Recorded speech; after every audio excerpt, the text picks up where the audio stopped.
It costs up to 5 times more to acquire a new customer than to retain an existing one.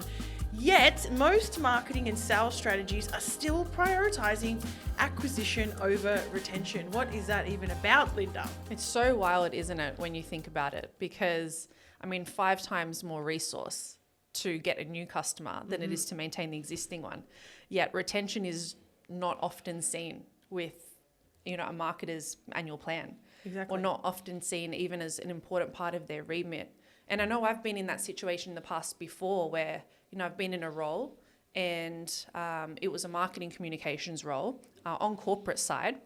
And our numbers that we needed to hit were ridiculous because there was so much churn and burn happening. Mm-hmm. And if we had been able to being given the flexibility and the freedom to collaborate with the product and service team and look at retention and what the service looks like for customers, then we wouldn't have to deal with stats like this. Exactly. So it's so wild how limited marketing can still be and how it can still be seen as a cost center. And retention is something that you and I have been really focused on I'd say over the last year or two. Yeah, I'd say so. In depth. Yeah. So we're going to talk about that today and talk about our strategies on retention and how we've been able to also link that to revenue, which has been the really important part. Yep. But Tash, can I just say welcome? Yeah, thank you. So if everyone hasn't heard Moby's voice, Tasha is replacing Mobs today. I'm the new Moby. Much more attractive, of course. 100%. It's nice to be sitting across the room from you again, T. I'd argue I also have a better beard than him. It's a joke, obviously, because I don't have facial hair. So for those of you who don't know, we used to do marketing mentors together. Yes. Tasha, you want to introduce your role and what you do? Because you do so many things, I don't know how to introduce you. Oh, thanks, Linda. That's very nice of you. I'm just that person that does the things no one else wants to do. No, to be honest, so my role is head of HubSpot department at RedPandas. So I head up our team of about 7 or so there.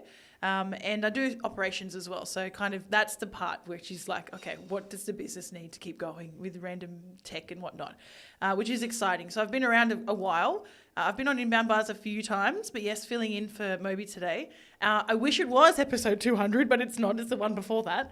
But I'm still going to party hard. Episode 199, that is exciting. Yeah, I can't believe it's gotten here. Insane. Yeah. Yeah, we still get a lot of inquiries through InboundBuzz, so it's nice to see that it's alive and well, and I can't believe we're about to hit 200. That's it. And to celebrate the episode before 200, I'm here. But also, the format of today is going to be a little bit different to what we normally do. And to Linda's point, our head of client services has had a direct kind of hand over the last 2 years in improving RedPandas retention rate. I don't want to take too much away from you, but I think this is a great podcast episode for us to get into.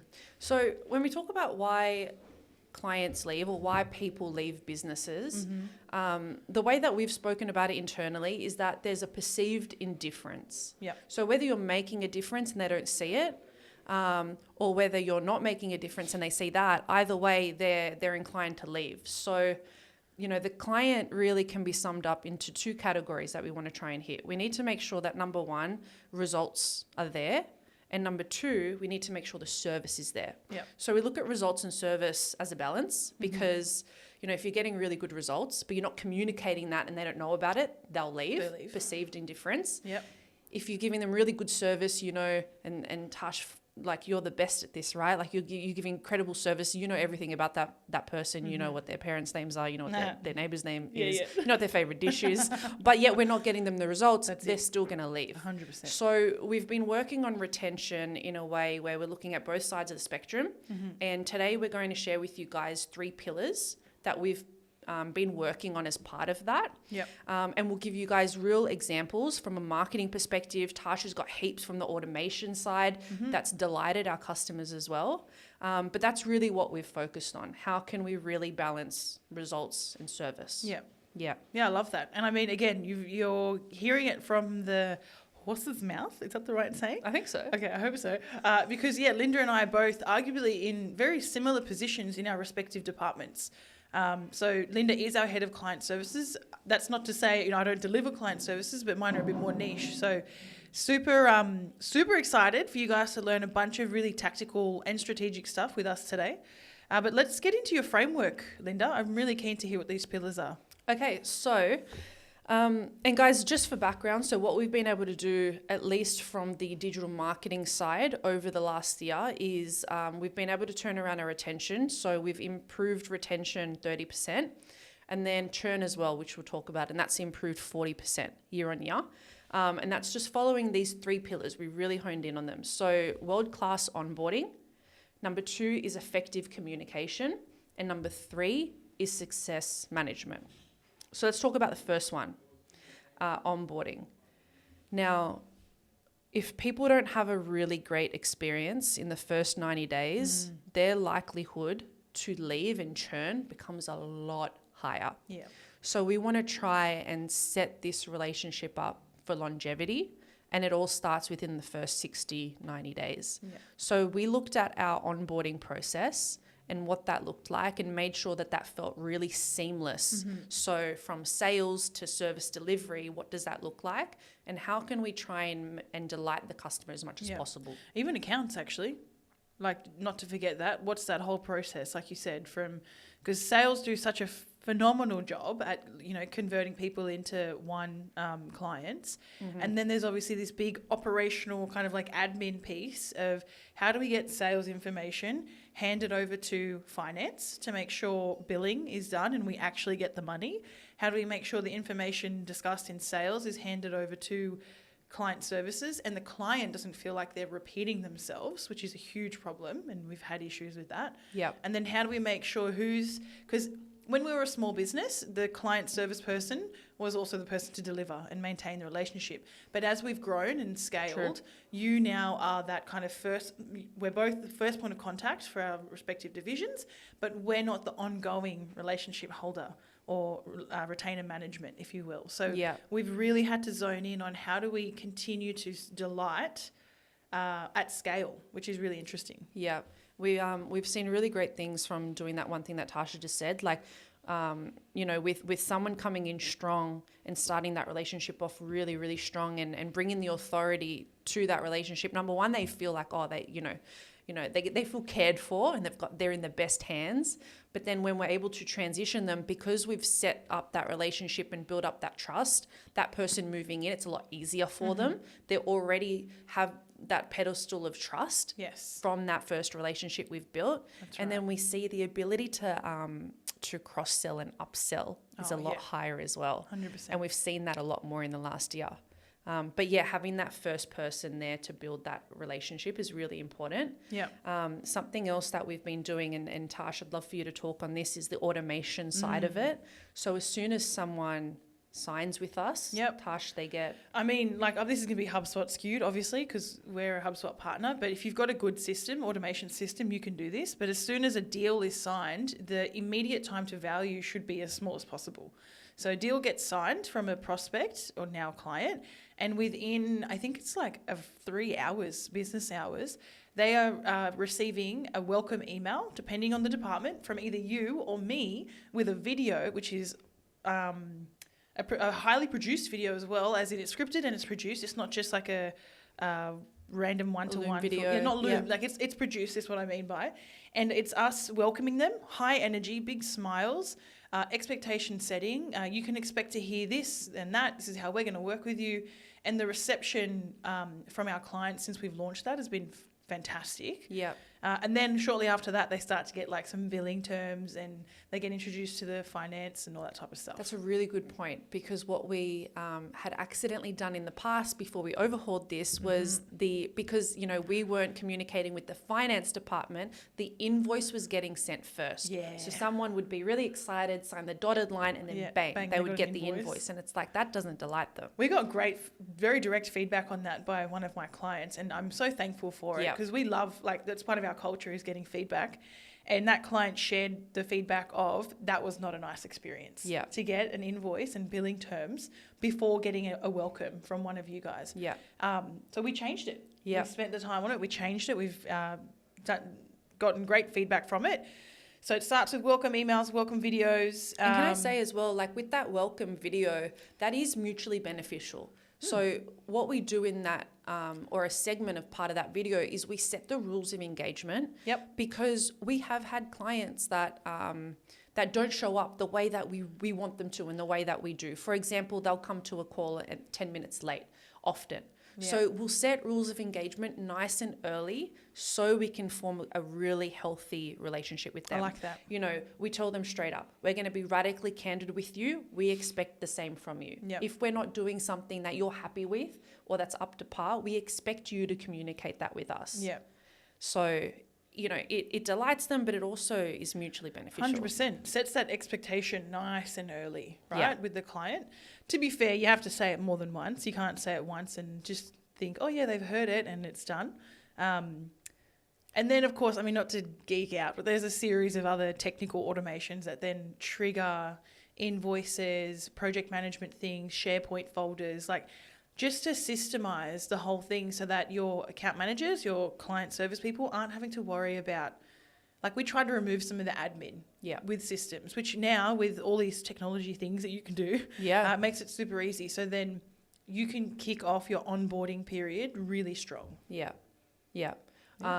Only one other automation piece I'll mention, which I think is pretty cool and people could get a little bit out of, is anything that's mentioned during the sales process. What we've done is been able to develop some AI and automation around that where, you know, we send a briefing form. By we, I mean the the delivery team. Send a briefing form with a bunch of questions that we need answered. Anything that was mentioned in the sales process is getting taken from transcripts and being uploaded into that document. So it means that they don't have to say the same thing twice. Yeah. So little things like that where you can reduce friction and delight them, we've tried to do in the first 90 days. And I have had feedback given directly to me that I've already told this to sales and sales. Yeah. I don't want to be answering it That's again. it. Yeah. And I've heard that at least twice. So as soon as I heard it twice, I was like, okay, we need to change something now. Yeah. It's not good enough. We've got all this AI and call recording softwares and bots. We can do this. And I want that for my department, please. No worries, talk to Omar. I mean, to be fair, we use HubSpot's handover bot, prospecting bot, not prospecting. There's a bot there that it does a very similar thing. Deal closes and it basically summarizes all of the information on the deal record, which includes our call recordings, and then it gives it to the project manager. So it's nice. more or less the same thing. I must say that, you know, your department and mine will have slightly different approaches to what information we need for a kickoff. Yeah. But more or less, the technology's there. You should be using it. Yeah, nice too. All right, beautiful. Should we move on? Pillar 2. All right. So this is all about data. So success management. All right. Traffic light systems. So this is something internally for us to be able to communicate really quickly and escalate really quickly when we need to as well around how the client is going. So it's basically like an internal NPS, if you will, where the account managers will come to me each week and kind of just say if the client's sitting in green, amber or red. I love this. Really simple. Yeah, and it's so funny because Mobes and I used to use this like back in the day. Before we had any kind of like retention strategy, it would literally just be like me and him sitting there and he'd be like, Tasha, this client is a red. Like, we got to do something. And I'm like, yeah, let's do something. And then when a client was a green, it was the same thing. The client's green, everything's feeling like that was just us having random conversations. And now it's actually so cool to see it like actually systemized, be a thing and not just, I still use some of the old school stuff. I'm like, are they green right now? Like, I mean, it works, right? It does. It's just a quick pulse check. Yeah, colloquially. Sorry. That's the right word. I miss you just saying random words to this. Bring back marketing mentors. I know, hey, 100%. All right, what else have we got to? So traffic light system, you've already said it's a good pulse check. I mean, with this one here, I've got we know that our existing, so this is why it's so important, right? Because we know that existing customers are 67% more likely to spend more money with you over time compared to new customers. Kind of ties back to that other stat, right? It's like, it's just in a way easier, and they already know, love and trust you. So of course they're more inclined to buy from you. They know you. And I have a perfect example here. Like almost of our clients tend to be repeat, but there's one in particular that comes to mind, which started as a HubSpot project a few years ago, left, came back for a website build project, then that continued into a HubSpot retainer project, and has now taken on a paid media retainer. Yep. So it's like a perfect example of a client that along the relationship with them, with clear signals of their satisfaction with us, and I must say, not to jump the gun a little bit, but the next pillar you're going to go into, strong communication and good meetings, made it so much easier to quote unquote upsell. Like, to be very honest, we didn't really need to upsell. Yeah. It was more like there are easier sales. Easier sales because we heard the need in the meetings and the calls with them. The client then kind of was curious to know, hey, can you actually solve for this? And then we just held the space like we do with strong communication. To be fair, that particular client I'm thinking of wasn't always a green. We've had moments where they've been ambers and reds during the project work.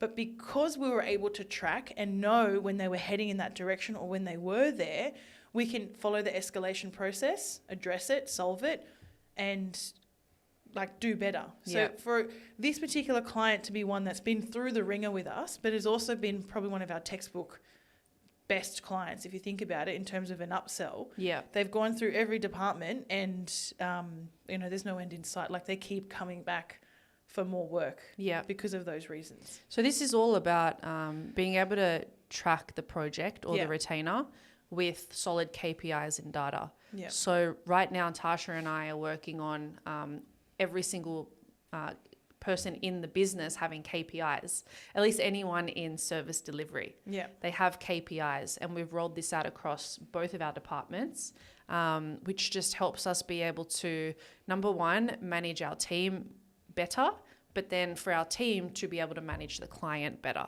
as well. Being able to have tangible numbers to work towards. And scale, right? We're going through this aggressive scale kind of period where we're like, okay, cool, you and I can do what we do so well because we've been doing it for so long. So how do we now put it in a process with numbers, clear, tangible numbers that you can't argue with, really, and repeat these processes. So like the playbooks we're creating, the trainings we're doing, the numbers we're building. That's it. That's what we're doing right now. I'm excited for another episode in like 2 years' time where we have scaled. True. To look back on something like this. Yeah. So there's two sides to this, I guess, is what we're saying. You know, KPIs for our team, the service delivery team, but then also holding the numbers accountable to the business. Yep. So what we are now doing is we're tracking retention, we're tracking churn, we're tracking what that means for our revenue and our business growth. And that's something that we weren't doing years ago, which is wild to think of. But it's a really crazy journey, and I think it's definitely helped from our retention point of view, because what is that saying? Where your focus goes, the energy flows? I don't know. Maybe that's not relevant.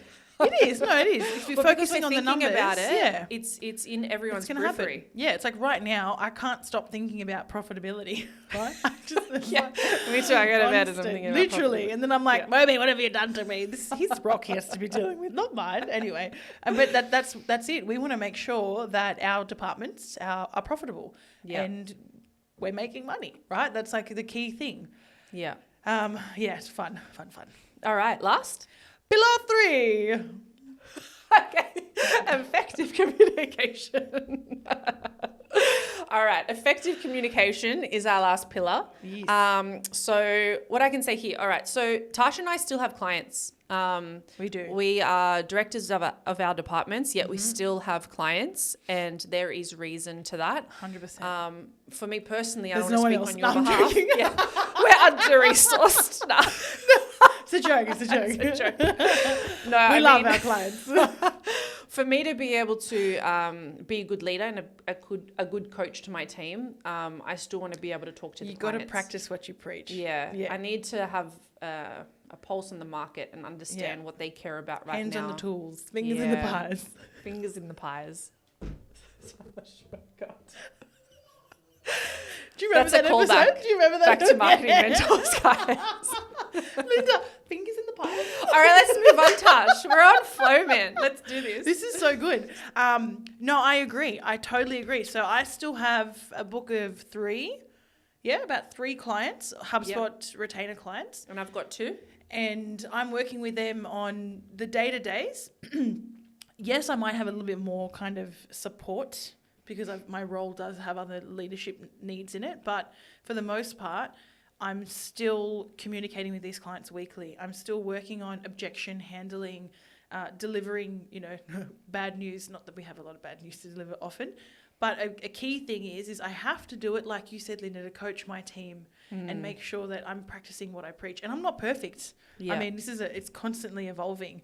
I mean, you constantly hear in corporate, from friends of mine anywhere that are in corporate about, their managers and how they just have no idea what the hell is going on. And they all hate their managers. And you never want to be like that. I know. You just don't. It's not good for the culture. No, not at all. It just I think it makes you more relatable to the team you need to lead. Yeah. And that is the culture here at RedPandas. Like no one, even Moby, Moby, even though he doesn't have clients himself, but he has fostered a culture of the clients feel safe and comfortable enough to go to him if they need to. Yeah. I mean, they don't do it all that much, but you'll never see him walk away from a challenge with a client. Like it's just part of our culture. Yeah. So when we look for leaders, when we look for people to kind of step up in roles, it's never like you're going to be doing this and never talk to a client. You're actually always going to have some type of involvement with clients because two of our key values is world-class communication and coachable. Yeah. And if you can't, it just doesn't work. Yeah. Right? Yeah. 100%. Yeah. So, and I love my clients. I think it's important, the purposeful meetings, the relationship building. What's the other thing as well? The meetings, right? The meeting rhythm. So where, people might have different opinions on this, but we are quite strict, I'd say, with our meeting rhythm. Yep. And we feel like it's really important to get face-to-face time with our clients. 100%. Weekly? Yeah. Fortnightly I mean, max. look, it depends on the tier of the client and what service they have. But yeah, I think the ones that are on lower tiers fortnightly always max. want more meetings. That's true. Isn't it That funny? is true. Yeah, but you know what? We do it. That's fine. Yeah, we do it because we know how to manage them Yeah. and our time. Yeah. Funnily enough, one of my most high-tiered clients is only on monthly meetings. Yeah, right. There you go. But it works for them, and I manage my time and my deadlines with them. And I think as well, it's the quality of that meeting. Like we do a lot here at Red Pandas, trying to coach our team on how to hold those meetings with authority. Yes. And when to balance results and service. Yes. So there is a Back to time what and you said place. before. Yeah, there's a time and place to make sure that you get to know that person that you're speaking to Yeah. and genuinely care about them, because that's what makes the job fun in the end of the day. Yeah. But then there's a time and place to pull back from the niceties and talk results and talk business. 100%. Yeah. I mean, I don't think I shared it before, but you shared one of the reasons why clients leave is because they're either the perception of perceived indifference, right? So they're either not getting the value, but they've got the relationship, or they're getting the relationship and I just said the same thing. You know what I mean? No results, good relationship. Results, no relationship, right? Exactly. And I mean, I can speak from experience only like 4 or 5 months ago where we had a client that was about to leave. One of my clients was about to leave. And when I called, because I saw the email and I'm like, whoa, what's going on? I call because I've got such a good rapport with this client. I was like, what's going on? Is it a me thing? Like, have I done something? Or is it a budget thing? Or is it a value thing? Are you not getting value from us? Like, you're not seeing results. And she said it's results, like straight out. She goes, Tasha, I'm just not seeing the results right now. And I was like, shiitake mushrooms. Like, thank you for your feedback. And so we've gone into, so she was a red, right? Traffic light system was a red. We've gone into like solutions mode for the last 3 months, and the client is like overflowing green now. Yeah. And like will not leave, super happy with everything. I was at their office 2 days ago with the whole business, including the managing director and whatnot, and they're loving what we're doing. Yeah. So it's unfortunate that I had to do that, but that's on me. I let something slip. Yeah. And this is why even leads have to be involved, because now I can coach on that. Yeah. And I can see when it's falling down and slipping. I mean, I probably shouldn't have let it slip in the first place, let's be real.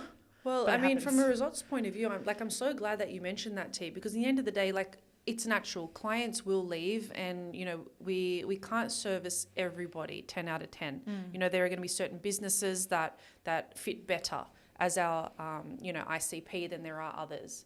And, it's going to happen. Clients will leave. But I think the point here is, like, can we do everything we possibly can to try and keep them? Exactly. You know, from a results point of view and a service point of view. So if inevitably they do leave, we can hold our hand high and say, you know, we tried everything that we could with this business and really, really tried to give it our all. Exactly. Yeah. Yeah, I love that.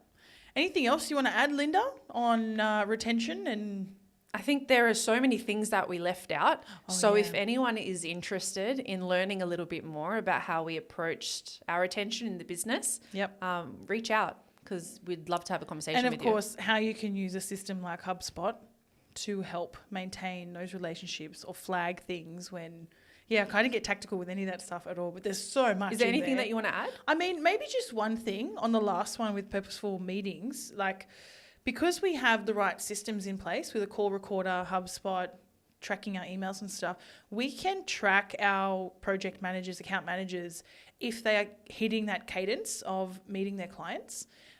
It's less like watching them, Big Brother style, but more so, are you doing, to Linda's point, are you checking in with them, weekly? If there's not been any just like in sales, if there hasn't been activity by the means of calls, notes, emails, or meetings for more than a week, like that's problematic, especially when they're a retainer client and they're paying you money.